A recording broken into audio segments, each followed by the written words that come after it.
মাশাআল্লাহ বেশ কিছু ফাস্ট বোলারদেরকে ওয়ার্ল্ডে কাউন্ট করা হচ্ছে। এটা আসলে কিন্তু চেহারা দেখে না, লাস্ট কিছু বছরের পারফরমেন্স দেখে। ১৩১ দিন পর ফিরলেন ৫০ ওভারের ম্যাচে। লাস্টবার উইন্ডিজের সঙ্গে মিরপুরে খেলেছিলেন। আগে শুনি যে অনেকদিন পর ফেরাটা কতটা বিশেষ। না, অবশ্যই আনন্দের বিষয় যে আল্লাহর রহমতে অনেকদিন পর আবার ওডিআই খেলা শুরু হলো। বিকজ সামনে আমাদের ওডিআই টেস্টই বেশি এবং সামনে আপকামিং ওয়ার্ল্ড কাপও ২০২৭-এ ওয়ানডে। সো এটা খুব ভালো লাগার বিষয় এবং অনেকদিন পরে খেলেই জিতলাম, তো আরও ভালো লাগতেছে। বিশ্বকাপের কথা যেহেতু আসলো, প্রত্যেকের অনেক বেশি আশা এই ওয়ানডে বিশ্বকাপটাকে নিয়ে। তো ওভারঅল সবাই জানতে চায় যে তাসকিন আহমেদের ফিটনেসের লাস্ট আপডেটটা কি? অনেকদিন পর ফিরলেন, ফিটনেসের লাস্ট আপডেটটা একটু শুনতে চাই। না, আল্লাহর রহমতে আই এম গেটিং বেটার। মাঝখানে যে অদম্যটা মিস করেছিলাম, এটা আমার সাইনোসাইটিস ঠান্ডা থেকে একটু এত ঠান্ডা লাগছিল, একটু অ্যাজমেটিক প্রবলেম হচ্ছিল। এজন্য ডাক্তার আমাকে ২ সপ্তাহের মতো রেস্ট নিয়ে ফলো আপ করার পরে যখন পারমিশন দিছে যে না you can go and play, তারপর থেকেই তো আসছি। সব মশার বিরুদ্ধে সুরক্ষা দিতে এলো বসুন্ধরা এক্সট্রিম অ্যারোসল। মশার বিরুদ্ধে এক্সট্রিম সুরক্ষা। আর ফার্স্ট ম্যাচটা না খেলার কারণ হচ্ছে এতদিন আমরা টি-20 খেলছি, বোলিং ওয়ার্কলোডের একটা বিষয় আছে।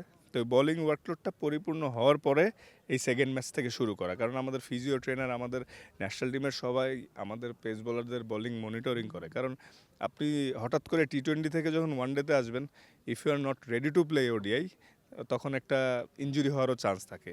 এটাই তো, আল্লাহর রহমতে গেটিং বেটার, ভালো হচ্ছে।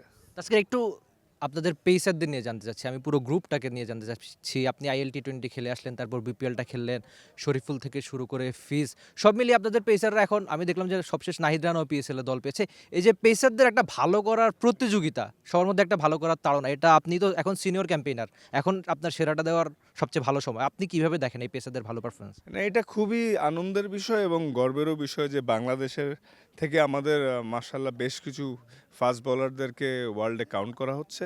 এটা আসলে কিন্তু চেহারা দেখে না, লাস্ট কিছু বছরের পারফরমেন্স দেখে। তো আল্লাহর রহমতে সেই অ্যাবিলিটিটা আমাদের আছে এবং অ্যাজ এ ইউনিট থেকে শুরু করে বোর্ড এবং সবাই যেভাবে সাপোর্ট করছে এবং আমরাও আমাদেরও যে হাঙ্গারনেসটা আছে ইমপ্রুভ করার, ওভারঅল এই সব জিনিসগুলো work ethic, right practice, right environment সব মিলে আমাদের ইমপ্রুভ হচ্ছে।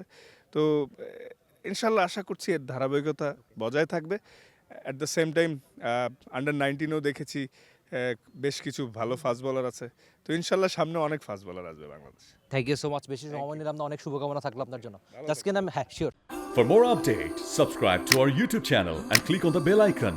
Follow us on Facebook and Instagram. Download T-Sports app to enjoy exciting games and highlights. Visit tsports.com.